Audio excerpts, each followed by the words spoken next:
ये है आरजे कार्तिक की 1 मिनट स्टोरी। ये कहानी एक ऐसे आदमी की जो ऑफिस से आने के बाद में हर शाम इवनिंग वॉक पर जाता था और अपनी गली में जो कुत्तों के बच्चे होते हैं, पपीज होते हैं, उनको बिस्किट्स खिलाता था। एक शाम में जब ये ऑफिस से आया तो बड़ी देरी हो चुकी थी, रात की 11 बज चुकी थी और इसे लग रहा था कि शायद अब तो मैं बच्चों को कुछ खिला नहीं पाऊंगा और सो गए होंगे। लेकिन आकर के देखा तो घर के बाहर इसके वो बच्चे बैठे हुए थे। ये अंदर गया, पत्नी को जाकर कहा कि बिस्किट के पैकेट्स ला दो, तो पत्नी ने कहा कि आज तो खत्म हो गए, मैं आपको बताना भूल गई। बड़ा नाराज होने लगा कि क्या करें। पत्नी ने कहा चपाती खिला दो। चपाती जाकर खिलाने की कोशिश की तो नहीं खा रहे थे क्योंकि उनकी तो आदत हो गई थी बिस्किट्स खाने की। इसकी पत्नी ने कहा अपन खाना खा लेते हैं, कहाँ टेंशन में लगे हो। उसने कहा नहीं, मुझे उन्हें कुछ खिलाना है, तुम किचन में ढूंढो। ढूंढा तो महंगे वाले बिस्किट्स मिले, काजू बादाम वाले, लेकिन वो 7-8 ही थे। ये आदमी सोच रहा था कि एक एक बिस्किट भी सबके हिस्से नहीं आएगा, बच्चे लड़ने लग जाएंगे।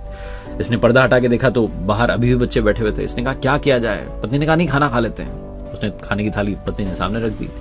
बेमन से इसने खाना खाया, फिर से उठा और बाहर गया कि जाकर के खिला देता हूं बच्चों को, जैसा होगा देखा जाएगा। बाहर गया तो सिर्फ एक पपी बैठा हुआ था।